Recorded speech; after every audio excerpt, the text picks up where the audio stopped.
Good evening, gentlemen. Good evening. How are we? I thought we were gonna get the intro video today, but a few technical issues. Hey, it's okay. It's Did it okay. catch you by surprise? Yeah. It caught me by surprise, the countdown. But hey, you know what? I don't mind the countdown. The countdown's pretty good. Anyway, I am the host today. After a recent negative criticism and feedback, people have said let's switch the hosting role. So I'm doing the hosting duties this week, and maybe Gina My might get a trial. P45. Gina might get a trial next weekend. No, I'm no host, man. You can crack on. But no, welcome to the front three. But we've got a quartet today. We've got a sub in. We've got a Diego Jota today on the bench. But he doesn't need any introduction. Evan, soccer god, has been in and around the YouTube scene in the last sort of year. Would you say, Evan? Yeah, I think it's we're coming up on a year at this point. Now that I think about it, how did you know that? How did you know that? And I didn't even know that. It's all guesswork. It's all guesswork. Evan. Okay. But no, everyone, welcome Evan to the stream, and welcome. You're the debutant on this channel, and hopefully we'll see you a few more times this year. Only a few more, but no, welcome to the channel, and obviously the founders of the channel. I can't take all the credit, but Gene and Asim, how are we, lads? How are we? Transfer windows over now. Asim, Are we still in touch with someone? 11:46 and 23 seconds. Hey, listen, I told you I'm going to keep my mouth shut now up until January. That December 31st, my bazooka goes up again for 30 days. So expect some voice notes. But no, welcome, guys. Welcome. We're in good spirits, son. We know how to win now. We even got 2 wins of the bounce. That's So it. It's, I know we're not used to that this season, but in good spirits, man. Can't complain. We've got the big one tomorrow, which I'm sure we'll break down, but looking forward to it, man.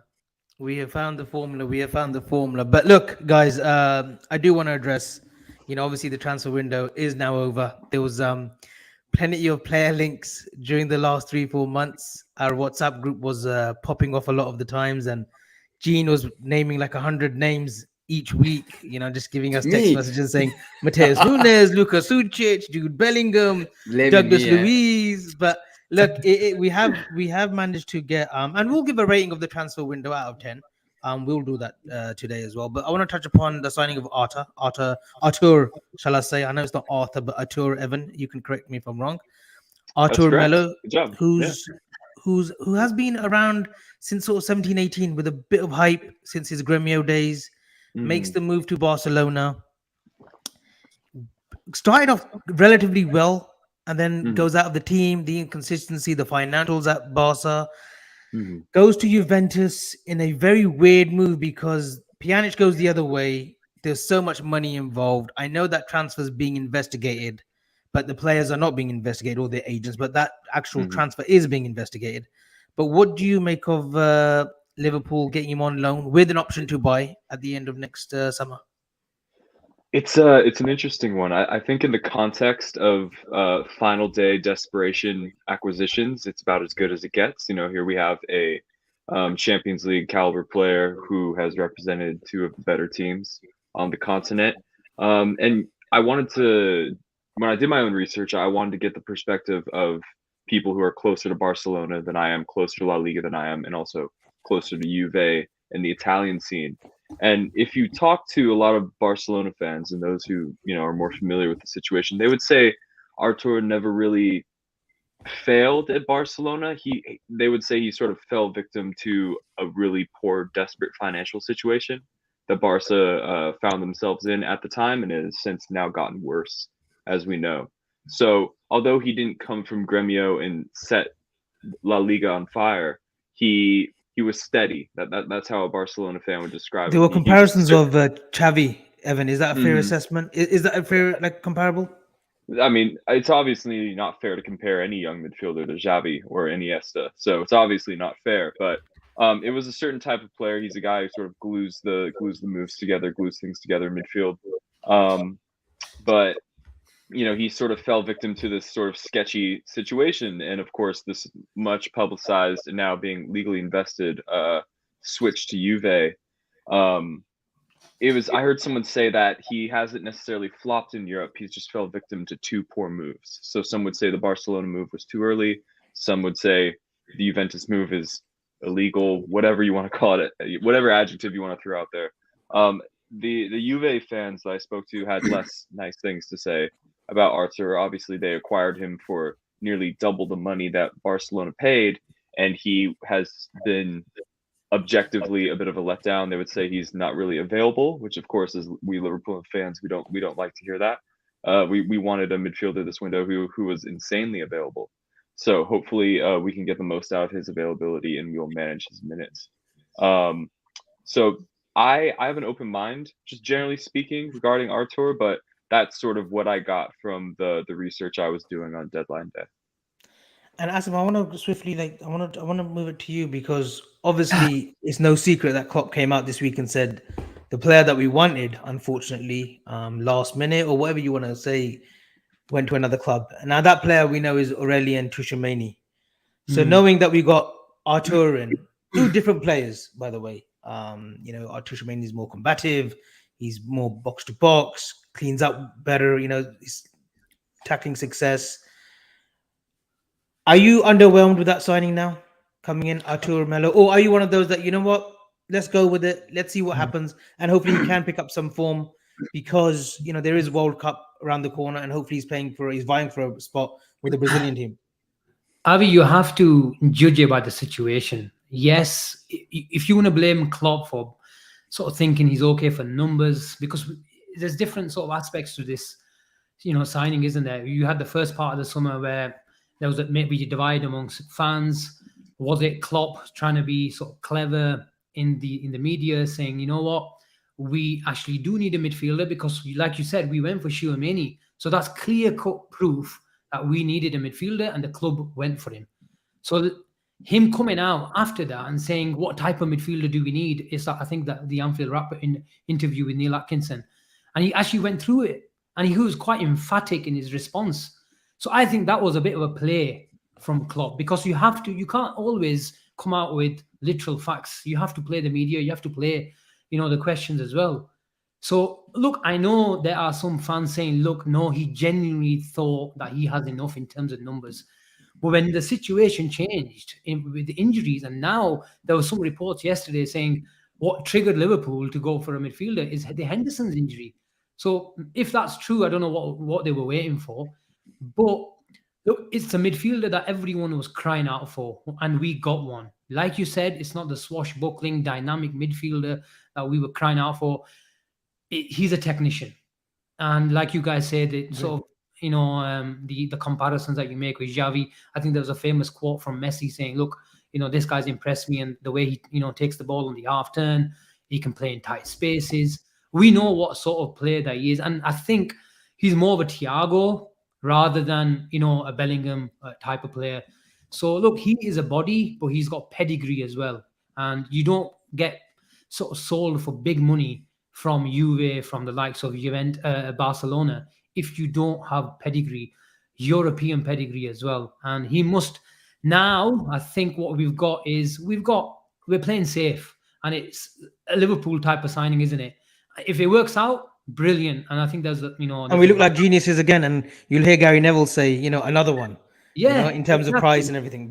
And he's got European pedigree, and if it pulls off, we'll have another snip. So, and if he doesn't, we'll just send him back, and it makes sense, and so it's no risk, isn't it? So, look, I'm happy we've got someone in. I can't complain. Was he our number one target? No. Which sometimes, like I said, you have to act upon the situation, and we did. Gene, I thought my missus looks miserable on most days when she wakes up next to me. But you've got a face like a slapped ass today, Gene. Honestly, like what's going on? Absolutely glum.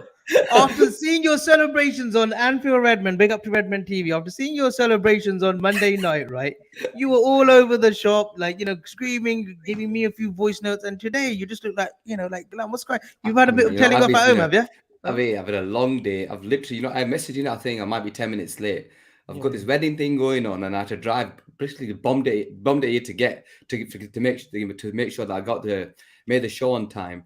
But I finally got here. And look, if I'm honest with you, and I know me and you had this conversation regarding Arthur before. Yeah, I'm one that's really happy with the signing. I've watched a lot of Barcelona, especially when he first came, and I thought he was brilliant at Barcelona when he first came. And I'm not gonna lie, when I watched him, he did have not saying he was Xavi, but his characteristics match sort of Xavi's in the way he plays, the way he controls the game. And look, we as Liverpool right now, our biggest issue is in terms of somebody who can sort of control the game when Thiago's not playing. And he's the perfect sort of player. He keeps the game ticking. He keeps the hold of the ball. He'll keep it simple. Yes, he might not be looking for the killer pass all the time, but at least he will bring control into our midfield, which is the biggest thing we lack right now. Yes, he's not the Tuchel and the Bellinghams of this world. And I know he's got a bit of a let's say issues in regards to his.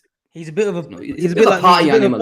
Yeah, he's a bit like you on a Friday night. Yeah, when we get your voice notes, let's say. Yeah, he's a bit like you on a Friday night, but he's got so much to prove. And just judging by his interview, he looks like this is probably a right move for him, a right move for us. It made sense for both parties, and I've just get the feeling that because he's got that Brazilian contingent here with Fabinho, Alisson, Firmino, that'll be massive for him. And they're not party animal type of footballers. Like we mentioned earlier, it'll probably be Alisson christening him, saying "Sort yourself out, lad."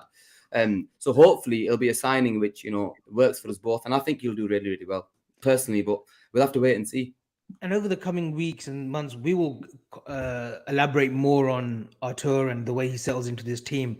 But I want to quickly move swiftly on because there's a few topics that we've got to cover today. But out of 10, now we've got everyone in, all the bodies in. A rating out of 10, and I'll go with Asim. No context needed. Rate the transfer window out of 10. I think it's a 6 out of 10 for me.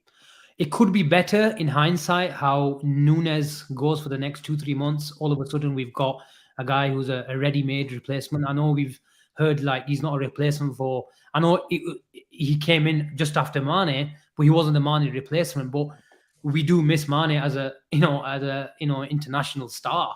So yes, we bought Carvalho in, we bought a right back cover, and we got this body in. If we bought that dynamic midfielder, the last piece of the jigsaw, I would have said this is a 9 or a 10. But because we didn't, I think it's a 6.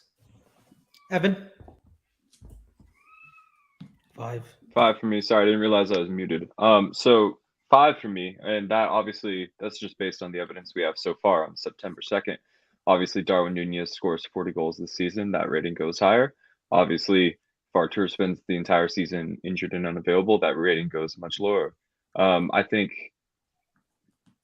someone like Tchouaméni, sort of a unicorn profile. They exist up above everybody else. They cover multiple positions. They're physically imposing, good on the ball. A signing like that takes it up to an 8 or a 9, just based on that evidence.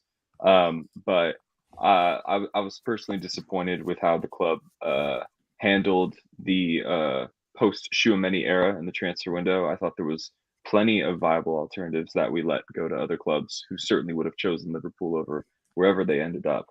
So I like the idea of Núñez, the complete number 9. It's something new and something fresh at Liverpool in the Klopp era.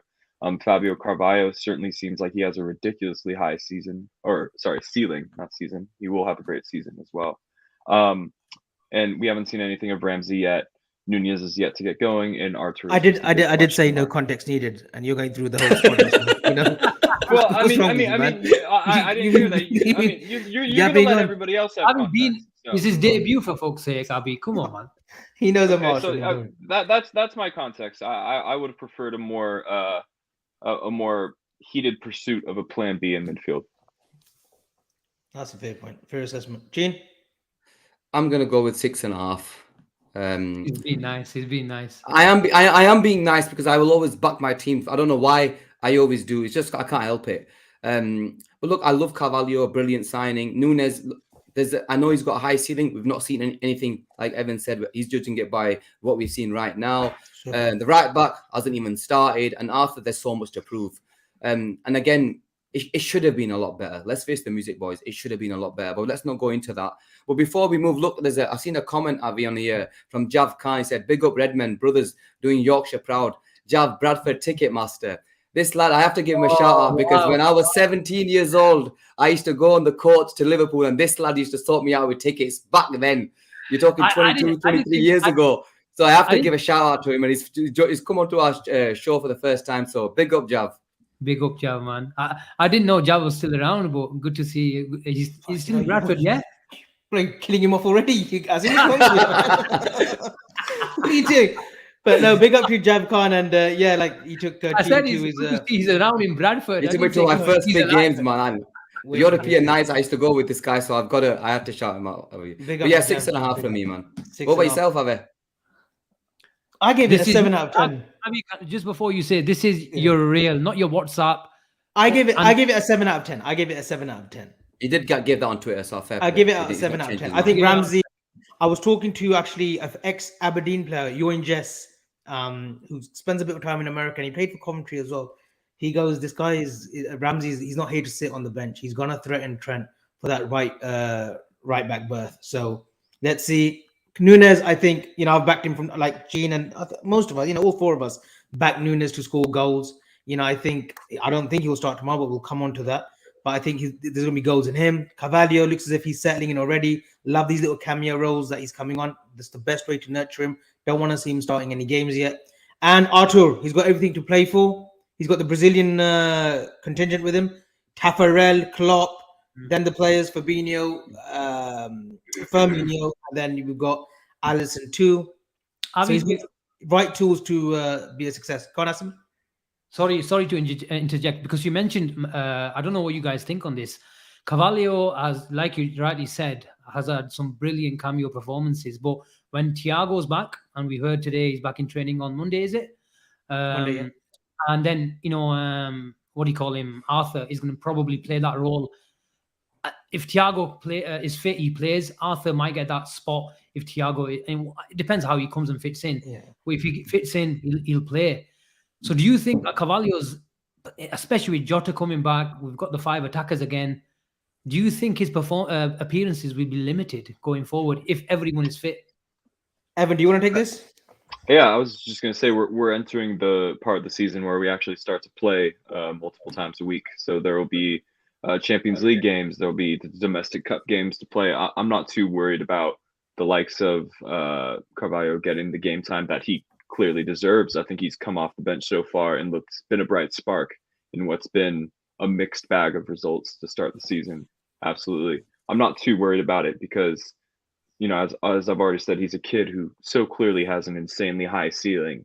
And when you're that good, you become a bit inevitable. If you stay healthy and you stay applied to the philosophy of the club you're at, seems to have the right attitude.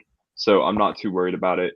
It's just the only question mark I have over Fabio right now is where does he fit in? Because he's only had these little appearances off the bench. I need to see Fabio over the course of 90 minutes in the front three. I want to see him over the course of 90 minutes in midfield. With Harvey, I've been able to see him, 90 minutes in both the front three and the midfield three. So I know where I prefer him and where Klopp apparently prefers him. But there should be plenty of minutes for Fabio because, as we all know, that midfield is a constant rotating door. I think that's exactly the response that Asim was looking for. So no, I think the cup games, I think he'll be rotated in a few positions, Carvalho, and then ultimately we'll decide where he best fits. But I want to move swiftly on because last Saturday we thumped Bournemouth for 9. Nice confidence booster. Got goals.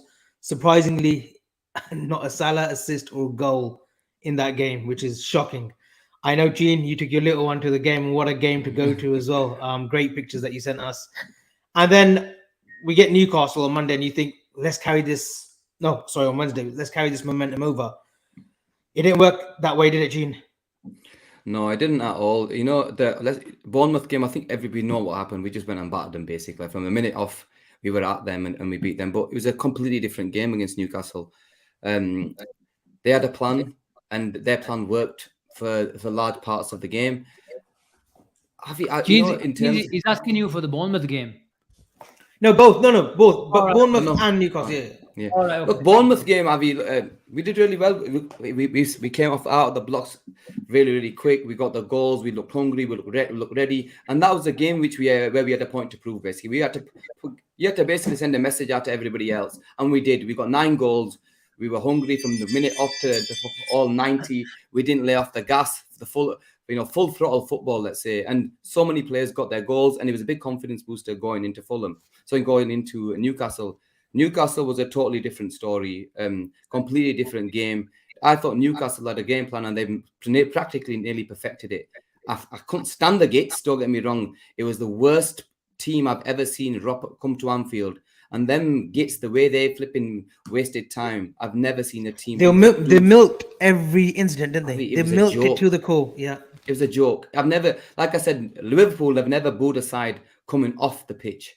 We booed them off the pitch. We actually booed that team coming off the pitch. Joe Linton, the amount of swears I must have given him during that game, and let's not go into that, but it was a joke. And look, we end of the day, nothing beats a last minute winner at Anfield. 98th minute winner, and the scenes at Anfield were incredible. Because I think it was more to do with we were basically letting the Newcastle fans let them know, basically, have this, you deserve that, everything that you've done, and karma's a great thing, couple of minutes extra from that. And I think that's beautifully put. Karma at the end won. The karma was that you wasting time, Mariner not blowing the whistle, who's usually a shithouse. Let's not be, I know. Look, I don't know. I hate every ref. He was shit. But he's a bit of a shithouse anyway. He didn't give us anything throughout the game. He didn't give us anything. Yeah.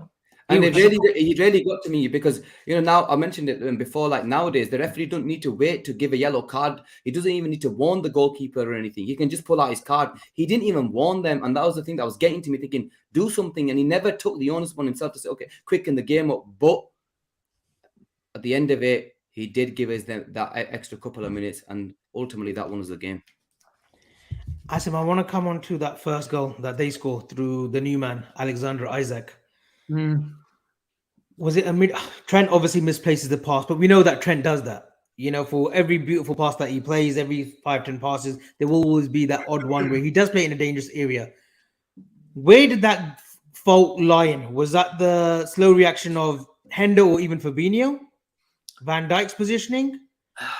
Where does that goal lie? Is it back to Hendo again? Look, I don't want to pick on him. I really don't. But I think, obviously, for the first phase, Trent lost the ball. He tried the switch. It didn't pull off. And like you said, 9 out of 10 times he pulls that off, but he didn't. But we have plenty of time, Avi, to get back in shape. Plenty of time. And all of a sudden, there's a through ball on. And it's just, the gap was crazy. And I think Henderson was flat-footed. His body positioning was wrong as well. And he found himself in that space now of like a sort of a stretched centre back, that in that position. So when you're in that position, you need to play on the turn. And I know we play the high line. You don't need to hold it. That pass is going to go in there because the gap is there. So you have to react. And I just thought, we just didn't react enough. And to be in that position after so long, Trent losing it, that's not Liverpool. Like, we get into shape very, very quickly. And we played with that intensity with Bournemouth, and it looks like sometimes the intensity is a popular sort of a word, isn't it?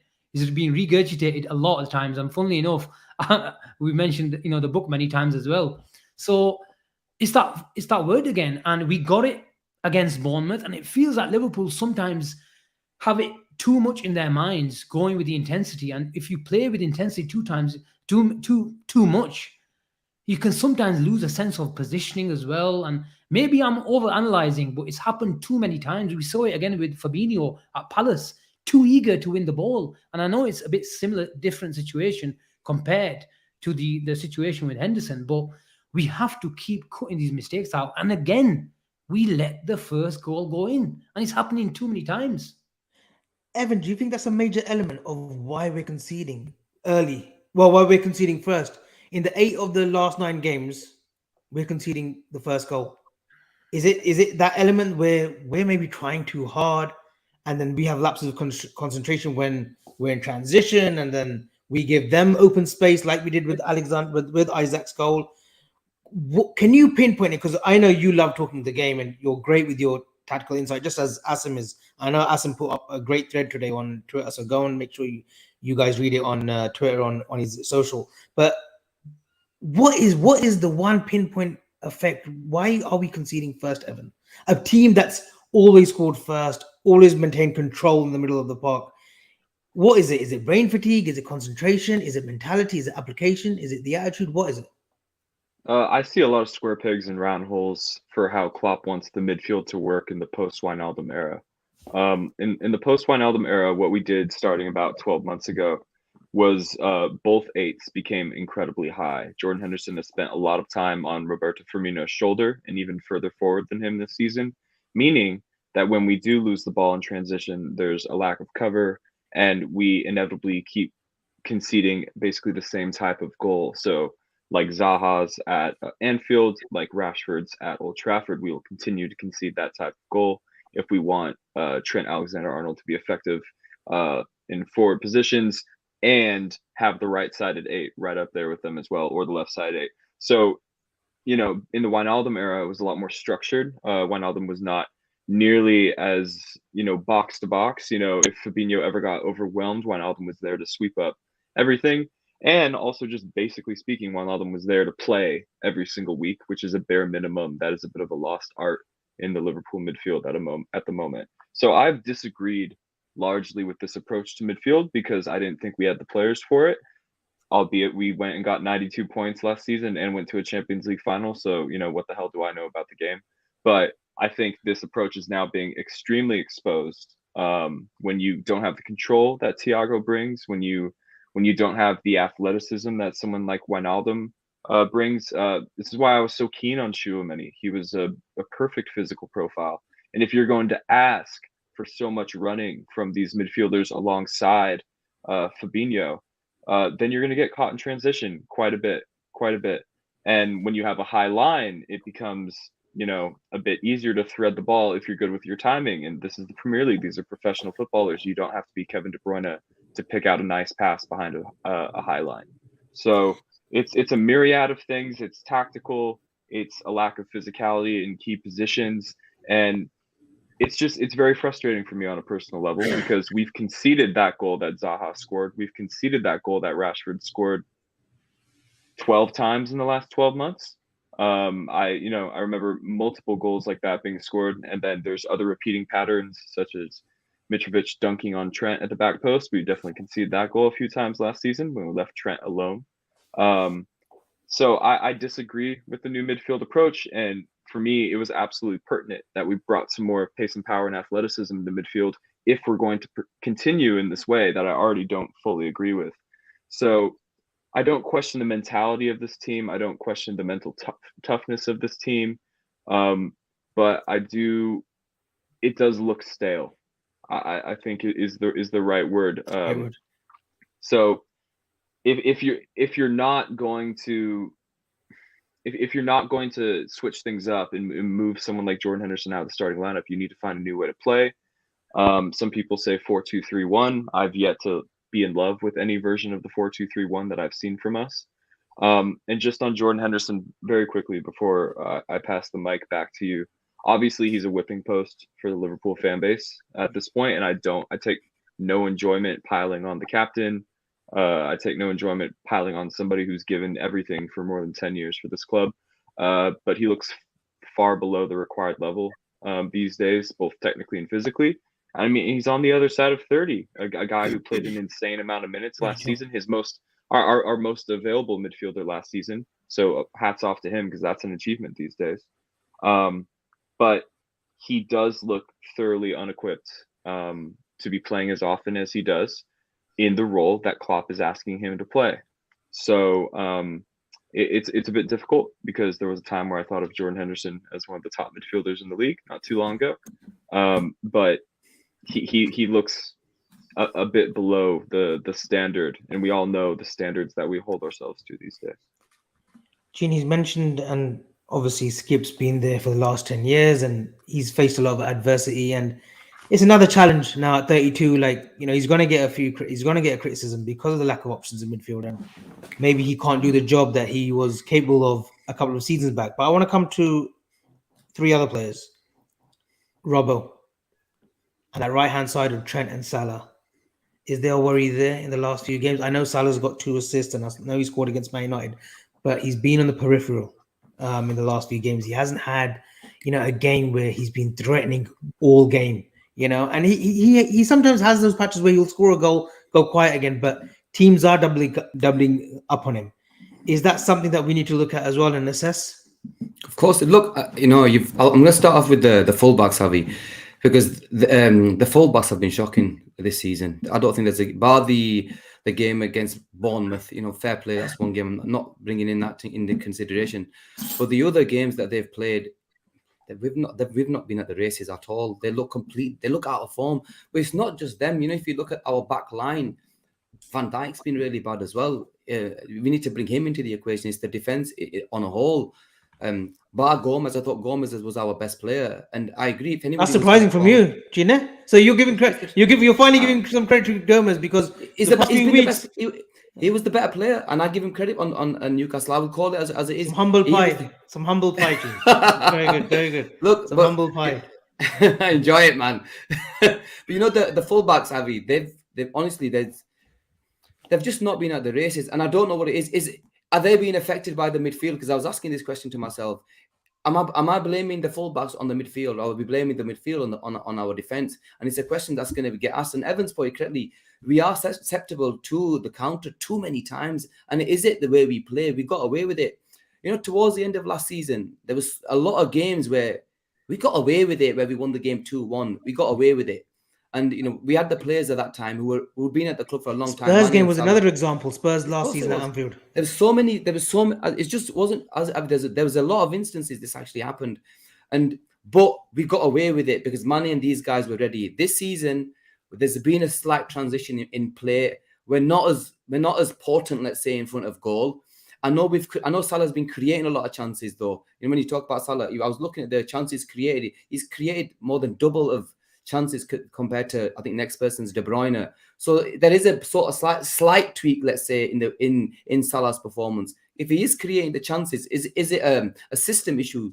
Is it because of the tweak that he's not getting as many goals? Because they are doubling up on him, which is allowing Diaz to play a lot more freely. And that's what we've seen. We've seen Diaz over the last few games, arguably with Harvey Elliott, probably our player of the season so far with Harvey. So yeah, Diaz is getting that extra space on that side because Salah's getting a lot more attention.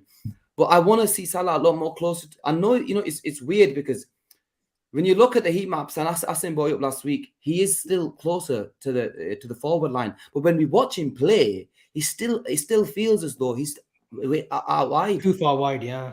Yeah, and maybe he's too far wide when he receives the ball. Maybe and he's not as threatening when he's running into the box.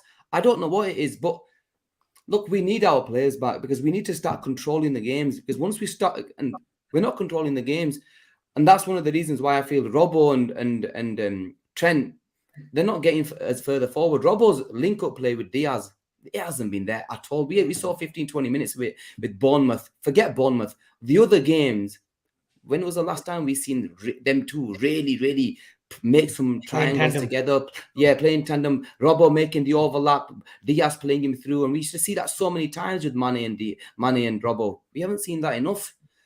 So there's so many facets and so many questions that we need answering in regards to the I want to see Tsimikas start. I'll be honest with you. I'm there and I'll call it out. Give it a rest. No, I'm going to call it out.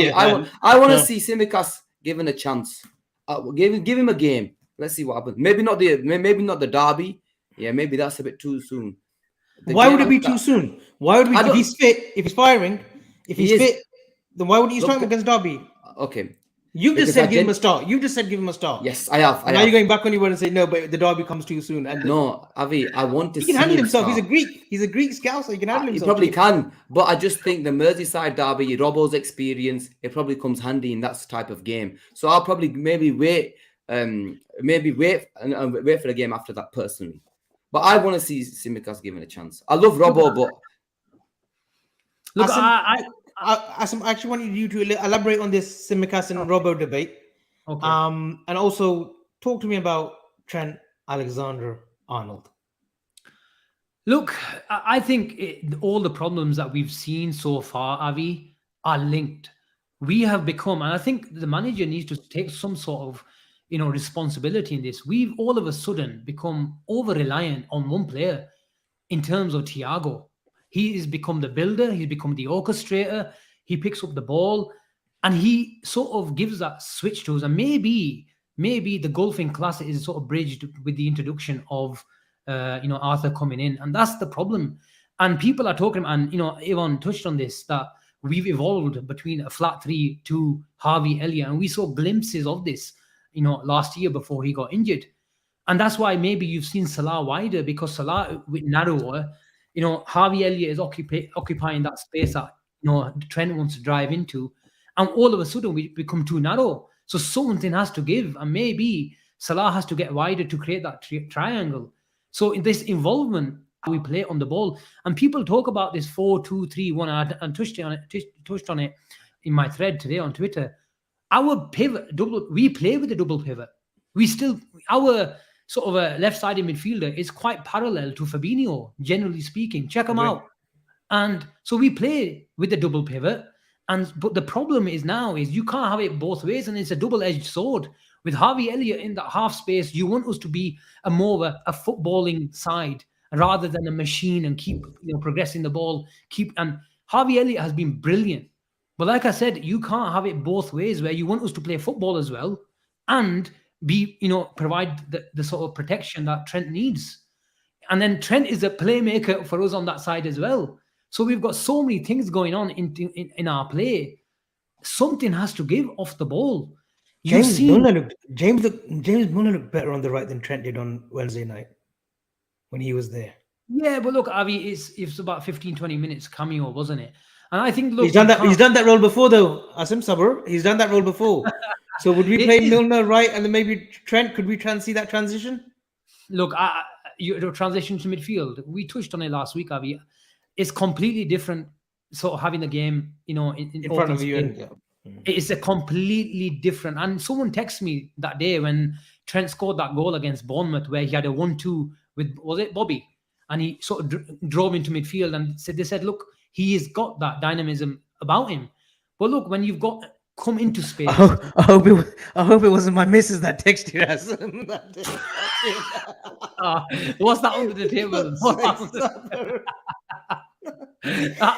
He said, someone text myself. I hope it wasn't my missus. He's a good-looking fucker, though, isn't he? Eh?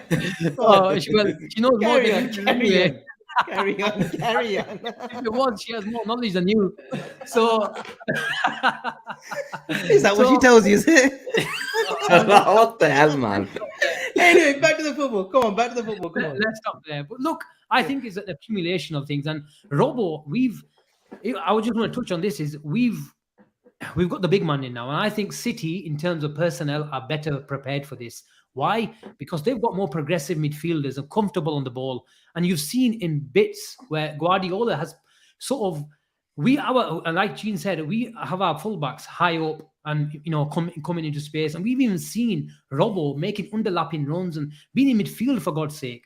I don't know why he was doing this. Maybe it was just tweaking some playing, trying to be unpredictable in certain games. I think we put an end to that in the last game, and we've seen Diaz a lot closer to goal. The sort of Diaz that we saw in the second half of Crystal Palace, where I thought he really carried us and there was a lot more goal threat. What you have to understand is I forgot my train of thought now. What was the question? Was that my missus that texted you? That's the question. Nunes. Yeah. But no, now we've got a big man. Is City have played sometimes Cancelo and Walker in midfield. Why does he do this? Is to make sure, one, his creative midfielders are closer to the goal. And this is where we need Carvalho and Elliott closer to Nunes. And maybe the players are a bit confused at the moment because we've still got the 4 or 5 years of Bobby coming onto the halfway line, being the catalyst in making play and connecting, everyone to run beyond him. We've seen that for 4 or 5 years. And maybe it's that transition now we're confused with, because over this pre-season, since Nunes has come in, he was meant to play more games. And let's not go there. We know why he's not been playing. And City at the moment have shown they're better prepared, where at the moment, we're trying to do those similar patterns, but it's not working because Bobby's not been the same. And I know he's got some goals, but let's be honest, it was Bournemouth and it was Newcastle, a depleted Newcastle. And it'll be interesting to see how Nunes comes, because when Harvey Elliott plays, he is the link between the attack and the midfield. And we need to get closer to Nunes. And maybe it's this transition that's causing a bit of confusion amongst the players. Yes, there is a bit of mental fatigue and physical fatigue, but ultimately, is these patterns of play. And at times before the Bournemouth game, I thought, when am I going to see a Liverpool type of goal? Because it just wasn't coming. It didn't look like coming. Yeah, great points there, Asim.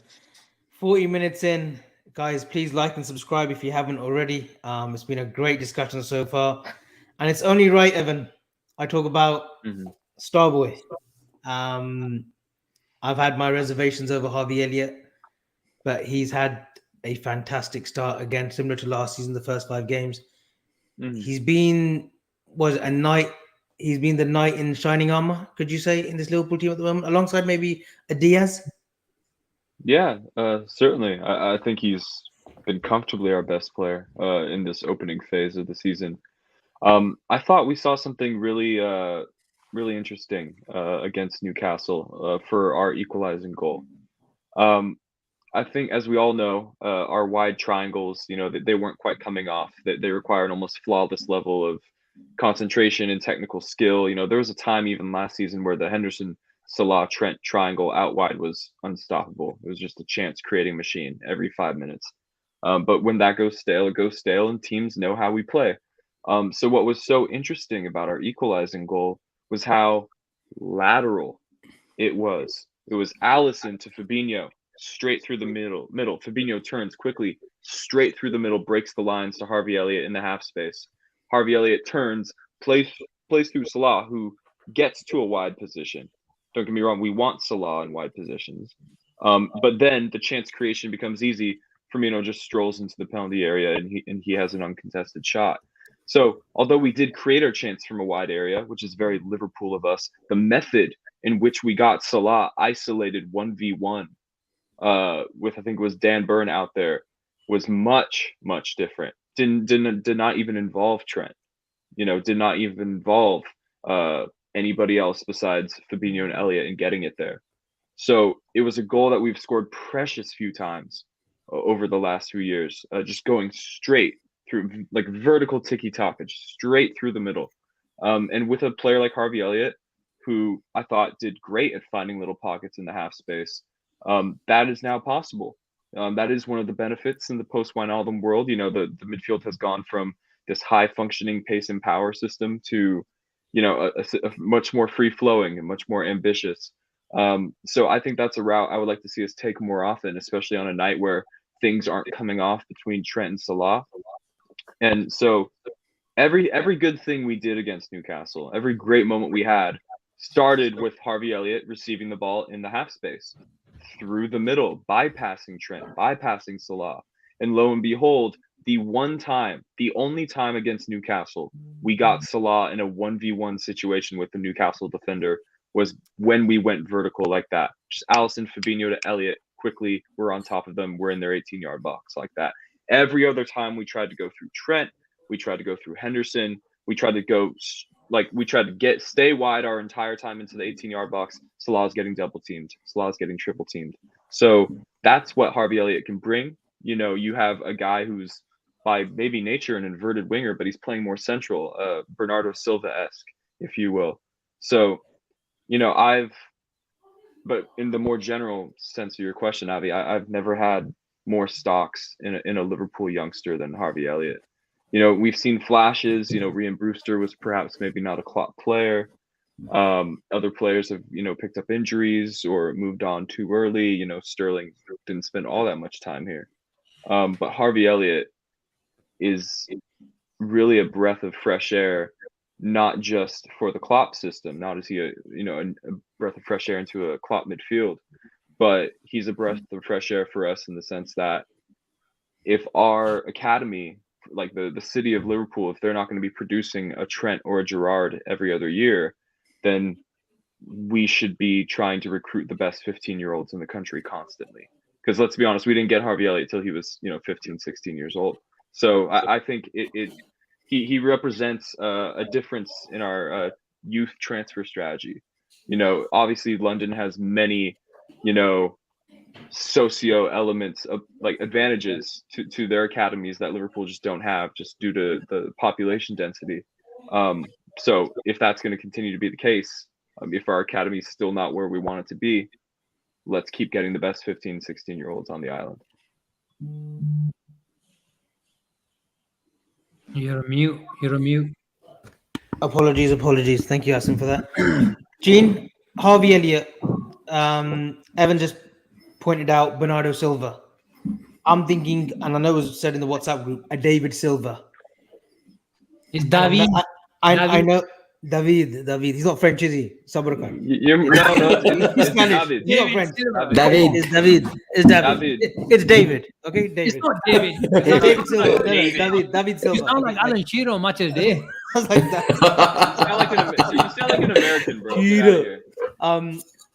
Gene, can you see and I'm not going to compare him yet, but can Elliot? Is it 2 questions? Is Elliot a first team starter now on current form, and when everyone's fit? And can he become that thorn, like that little pin in the needle, a Silva type, like Bernardo Silva or a David Silva in our team? Okay, yeah, definitely the starter for the current side. Definitely, he starts in our first 11. There's no doubt about that. In terms of his ceiling, Avi, I think from the last season where we've seen him, I think he's raised his level. He's definitely raised one bar. Where can we go? Look, he's 18, 19 now. His prime's gonna be 6, 7 years. 19. Prime's gonna be 6, 7 years from now. This kid has so much potential. I'm not gonna say if he's gonna be David Silva. If he was David Silva, we've got an amazing footballer.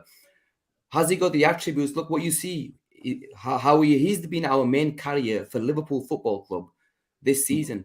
That just tells you the confidence in this lad and where he can go. And he's really hungry, and you saw that in pre-season. He wants to prove himself at Liverpool. And I think personally, I think he's got all the attributes. The way he receives the ball. One thing I've realized with him is every single pass is crisp. Every single pass goes to wherever he wants that pass to go. It goes to that player, and the weight of his pass is beautiful. He was up against Joe Linton at times, who was massive compared to himself. He was ready for the fight. So he's got all the attributes.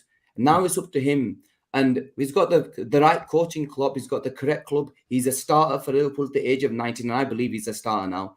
He just needs to kick on. The attributes are there, and honestly, I genuinely believe if he carries on the way he's playing, the ceiling's very, very high with this kid. I love the kid, and I think he's good enough to become one of the best.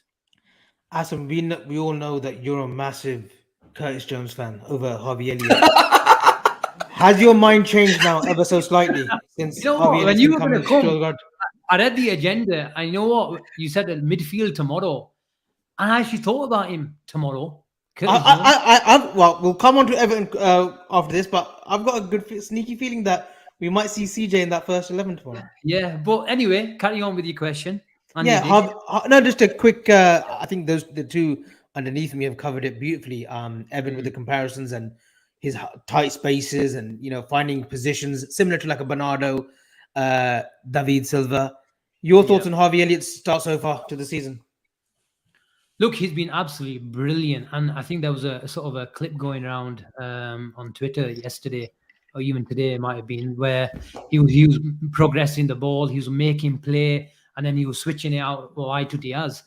And that is the sort of Harvey Elliott I want to see at the moment in terms of his development. What he needs to do is, if you're going to play in that half space, and if you're going to, I don't want to say Liverpool are sacrificing their best player in Salah to wider position, because we've generally seen Salah in more narrow positions over the last 2 games.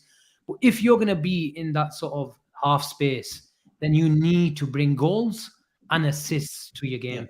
And that is the main thing in terms of development. But it's very, very early. And I love him in terms of how he wears the heart on his sleeve. He's already got a connection with the youngsters. We've seen him jumping up and down with Carvalho a couple of times. And he wears his heart on his sleeve. And that is the sort of, we've seen it in the likes of Milner and Henderson. Doesn't matter how many foreigners you bring, in terms of technical ability, but if you don't have that sort of, tenacious Liverpoolian, and I know, he's not a Scouser, is it? He's London born.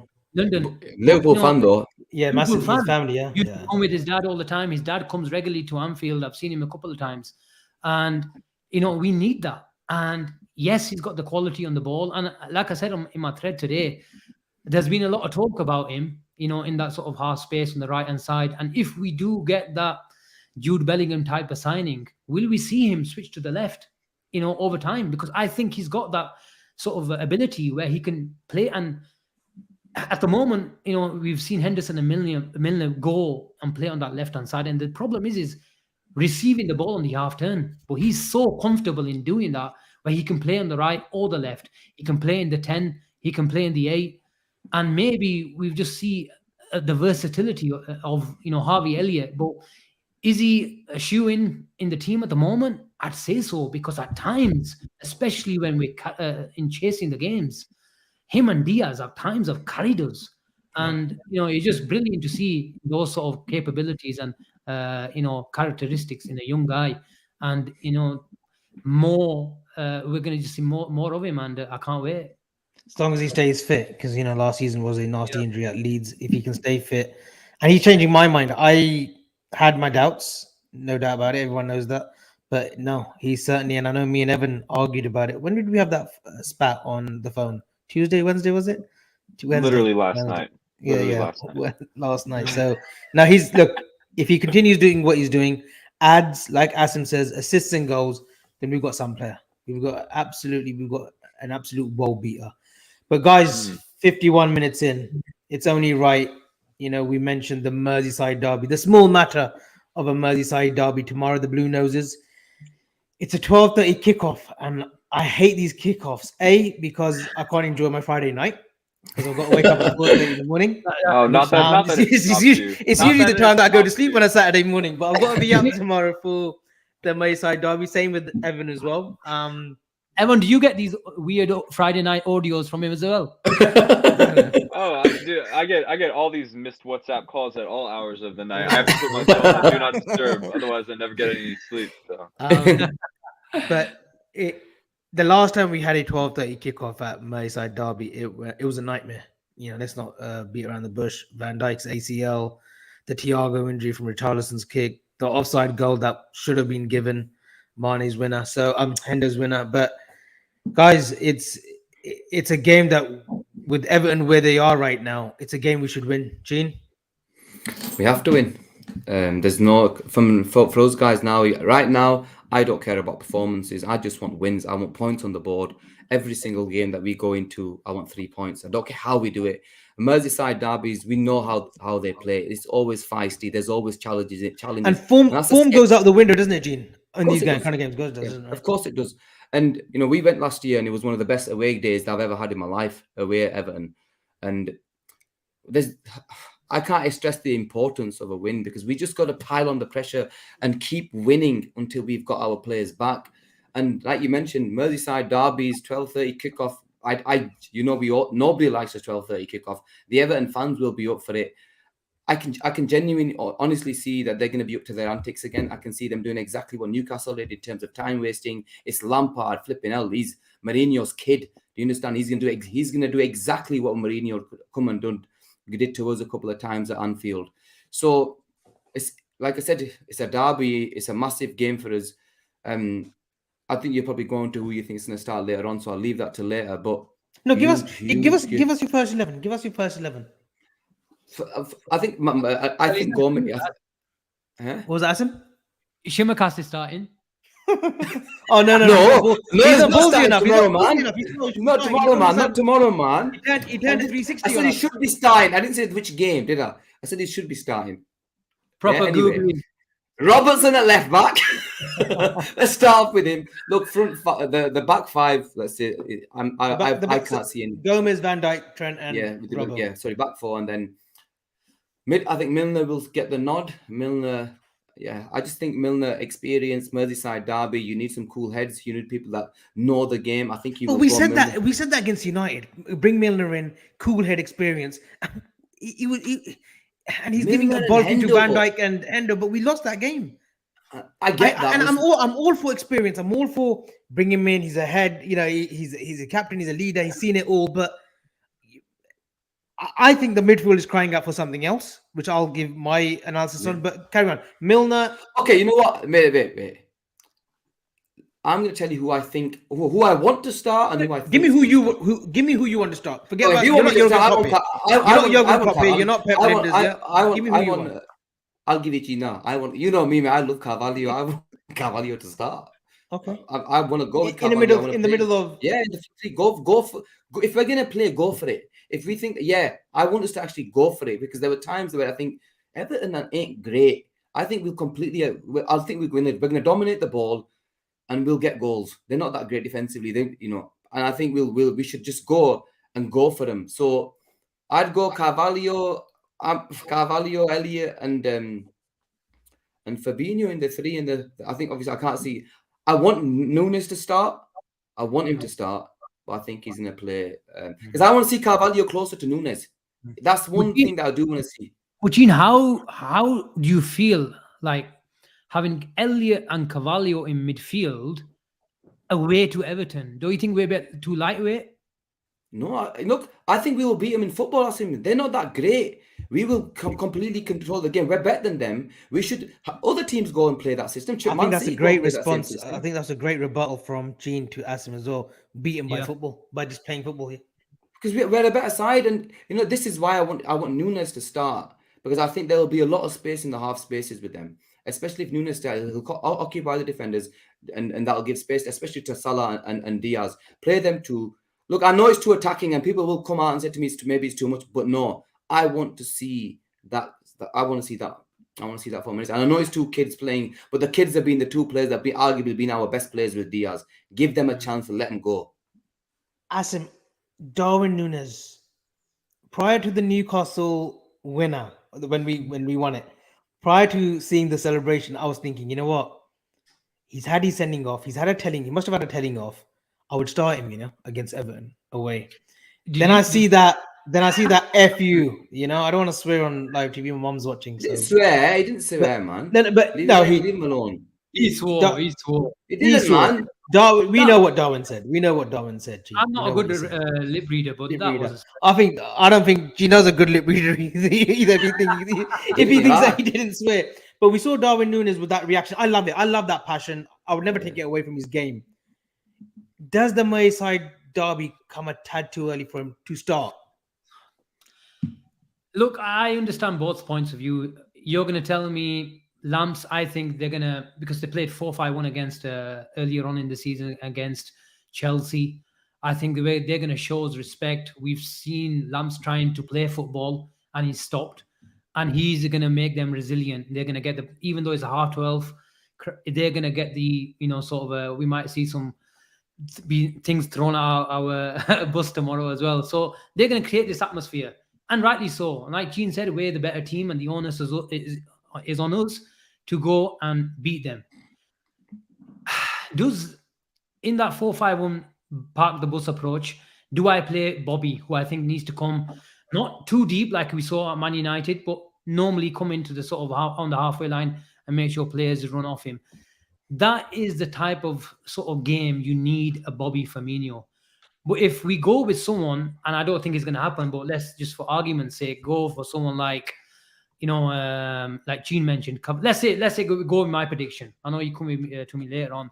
I would play Curtis Jones on the left-hand side tomorrow because I think it gives us a bit more physicality and experience in that role because he's played that role more than Carvalho. So I would go for him.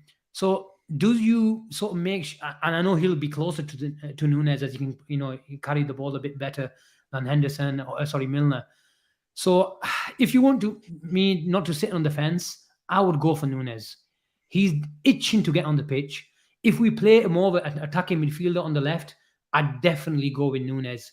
And I know he's got sent off, but we need that bite as well. And we can't show them too much respect. And we need to make sure we're at the races because, again, that word intensity, we've seen it too many times where we just thought we're just going to turn up and beat them because it's not going to happen tomorrow, regardless of what time the kickoff is. Evan, your midfield selection, and I think unless you see a change in defense, but your midfield selection, you're up top. Yeah, I don't see a change in defense. I think Robertson and Trent coming off right on the dot at 70 minutes says everything we need to know about who will be starting against Everton. In midfield, I'm going to do Fabinho, Milner, and Elliott. Curtis Jones is yet to play a minute. Obviously, if we're playing FIFA, yeah, I'd put Carvalho in midfield and just go for the jugular. But I just don't think football works that way. I think you do need some experience. And as limited, we all know what James Milner's limitations are these days. We know what Jordan Henderson's limitations are these days, but they do have an intangible value. So when things are going well, I think they're the type of players who, with their attitudes, accent all of those good things that we're able to do as a team. So I'm gonna keep Milner in at the left side of midfield. Harvey Elliott will play on the right side of midfield. Fabinho in the 6. And then I'm doing Diaz on the left, undroppable. Salah on the right, undroppable. Question mark in the middle. Fuck it, throw Darwin Nunez in there. Let's see if he's learned anything. Because what I was so frustrated when he got sent off. Because there are about 20 center backs in the league better than Anderson or whatever his name is, and there are about 50 center backs. Joachim Anderson. Thank you. There's about 20 to 30 better center backs in the league than him. And there's about 50 more center backs in the league that are more shithousery than Joachim Anderson. So if Nunez was going to get wound up by that guy, boy, does he have a rude awakening coming.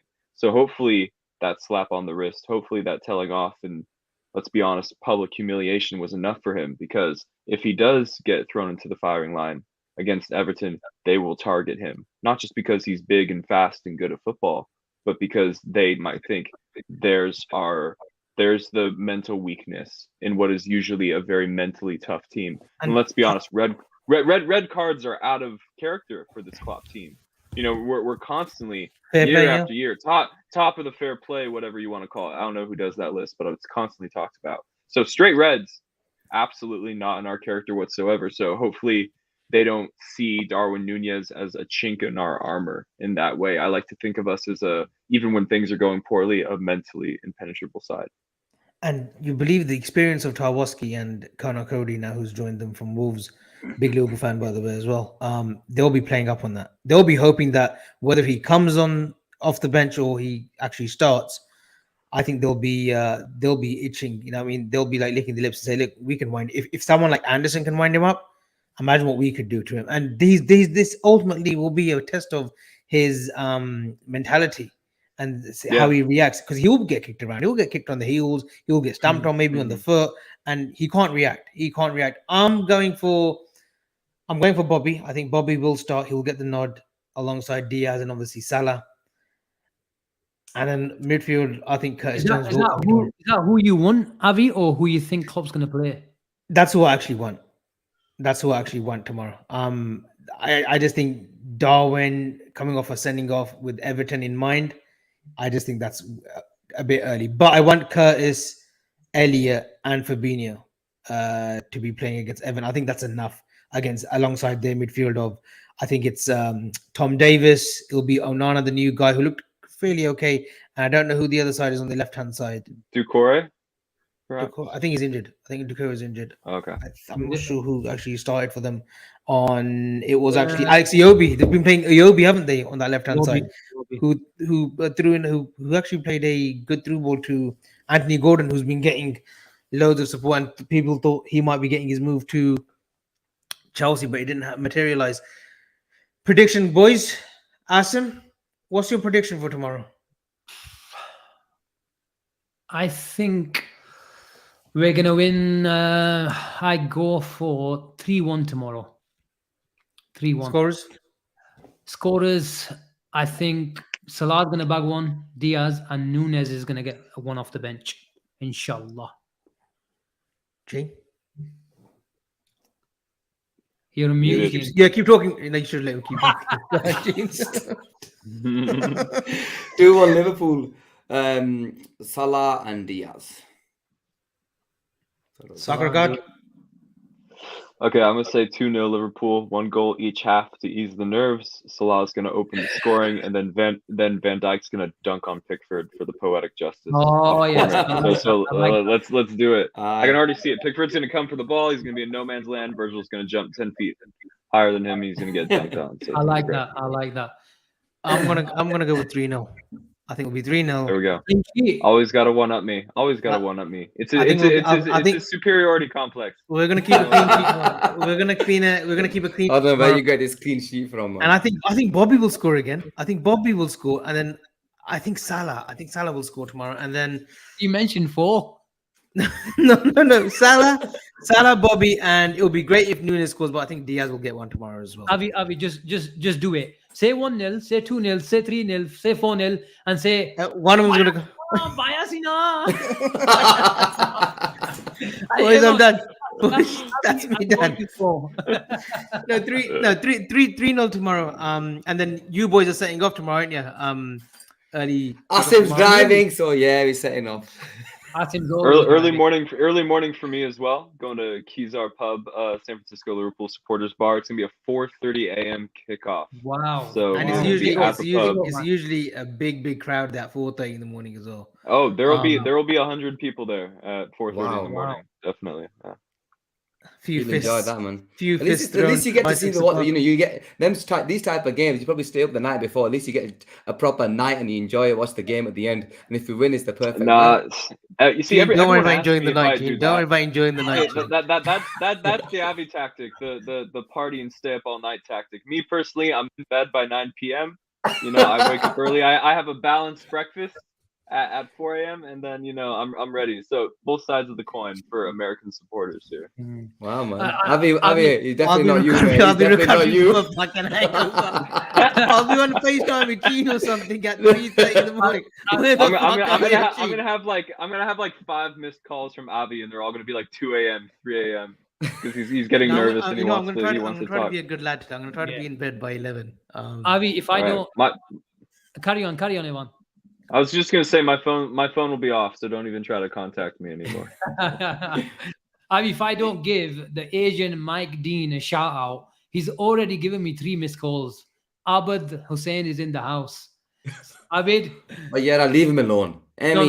I have to give him a shout out. He's rang my phone 3 times. He's rang your phone. You know why? Because he's always doing my editing, saying I'm only gonna watch the show for an hour. If it goes a minute over, I'm not watching it. And he's been messaging saying you've gone 3 minutes over. You've gone 5 minutes over. We're 7 minutes. And look, there you go. There you go. You guys have gone 3 minutes over. He's a ref. I know he's a ref. We got about 9 minutes against Newcastle. Well, technically, we've got 1 more minute left in the 98th minute in it. But no, it's been a great show, guys.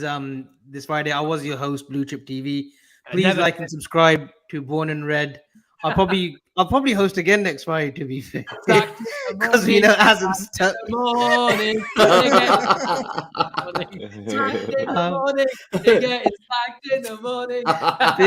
Big shout out to my American counterpart Evan at Soccer God. Go on, please like and subscribe to his channel. He has some great edit videos that he does.